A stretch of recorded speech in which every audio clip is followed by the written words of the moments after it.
بسم اللہ الرحمن الرحیم۔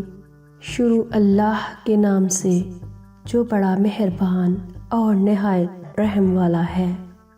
ناظرین، اللہ تعالیٰ سے دعا ہے کہ اللہ آپ کی تمام جائز حاجات کو پورا فرمائے اور آپ سب کو صحت و تندرستی والی لمبی زندگی دے، آمین۔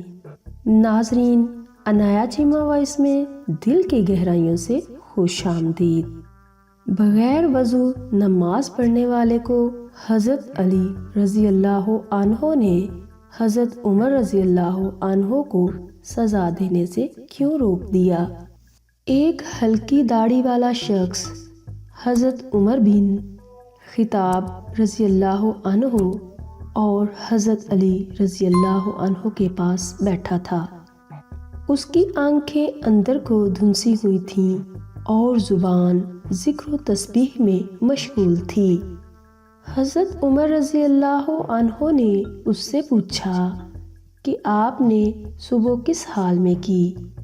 اس آدمی نے عجیب انداز سے جواب دیا کہ میں نے اس حال میں صبح کی کہ فتنہ کو پسند کرتا ہوں اور حق بات سے کراہت کرتا ہوں اور بغیر وضو کے نماز پڑھتا ہوں، اور میرے لیے زمین پر وہ چیز ہے جو آسمان پر اللہ کے لیے نہیں ہے۔ یہ سن کر حضرت عمر رضی اللہ عنہ طیش میں آ گئے اور اللہ کے دین کی خاطر انتقام لینے پر آمادہ ہو گئے اور اس آدمی کو پکڑ کر سخت سزا دینے لگے۔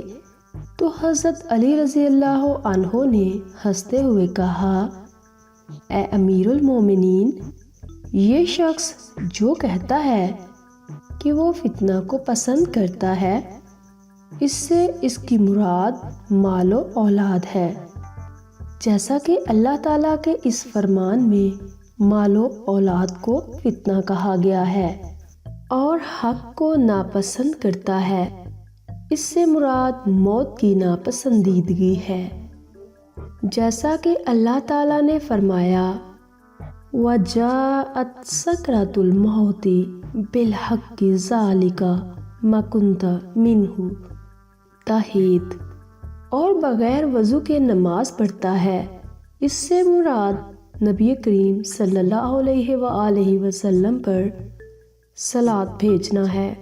ظاہر ہے کہ صلاۃ کے لیے وضو ضروری نہیں ہے، اور اس نے جو یہ کہا ہے کہ اس کے لیے زمین پر وہ چیز ہے جو آسمان پر اللہ کے لیے نہیں ہے، اس سے اس کی مراد بیوی بچے ہیں۔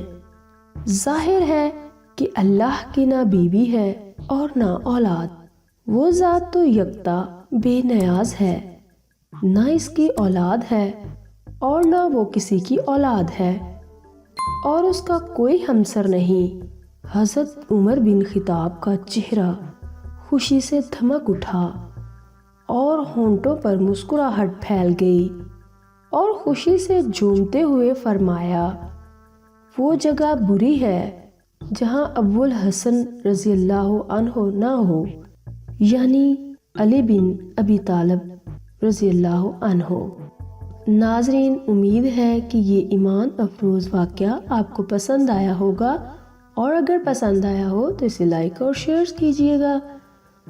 ناظرین، اپنا خیال رکھیے گا، عنایا چیمہ کو دعاؤں میں یاد رکھنا۔ اللہ حافظ۔